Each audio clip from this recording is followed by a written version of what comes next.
oduu gaddaa jaalalleen artist Andu'aalem Gosaa kan taate Qananii Addunyaadhaan lubbuudhaan addunyaa kanarraa godaantee jirti. Yeroo ammaa kanatti maaliin akka duute uumaa wanti adda baafame tokkollee hin jiru jechuudhaan namoonni baay'een sooshaal miidiyaa isaanii irratti gadda qaban ibsachaa jiru.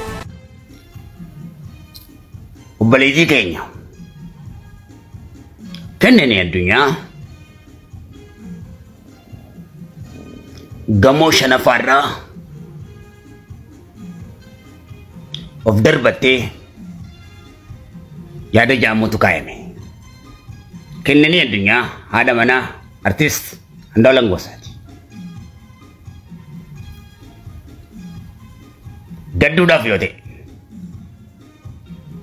uummanni Oromoo Musliimaatis lubbuu kichuun talasaa, kan waaqeffataattis lubbuu kichuun talasaa, kan kiristaanaatis lubbuu kichuun talasaa, hawwanii manguddoon dargaggoo fi shamarran Oromoo gaddinni irra onneen keenya cabeera obboleettii keenya dhabuu irratti. Kun keeyyata tokko. Mucaan kun ajjeefamtee gamoo sanirraa darbatamte moo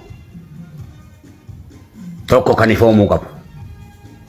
Osoo jajjabina ebeluuf haalaatu hin jiin duratti waa'ee jajjabinaa waliif hin dhaamnu.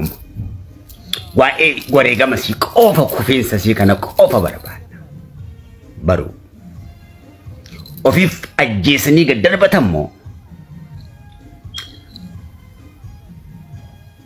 ofiin of darbatte moo kaameeraan yoo jiraate hoteelicharraa ifoomsu,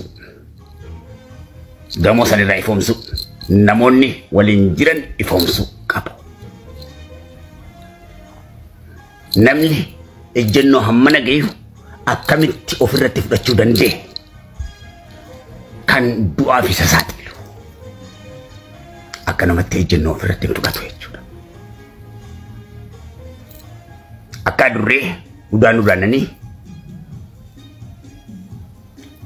dhoysuun hin danda'amu.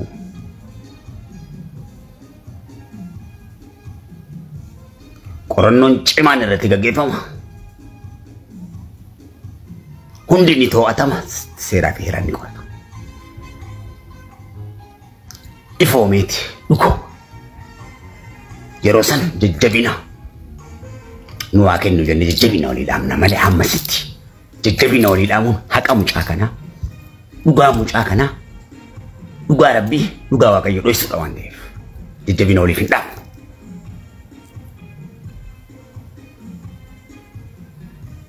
Maalirratti mucaan kun lubbuun isii kana ta'uu danda'e? Ejjennoo hammana gahu maalirratti ofirra fudhachuu dandeesse? Kana ifoomsuudha qaba. Abbaan ifoomsuu qaba. Uummata Oromootiif lubbuun talan Oromoodha.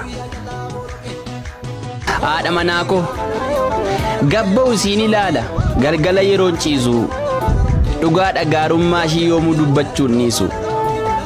Isheen naaf hiree kootii badhaasa koo ganamaa bay naan jetteen beettu dhageessee oduu namaa. Waan isheen anaaf taatu kitaaba soon kattabe qodaa koo sassaabadhee gaafa naqee jalqabe. Saatiin barbaadeen ba'a saatiin barbaadeen gala takkaana lolteen beektu galtee naan jechuun ala.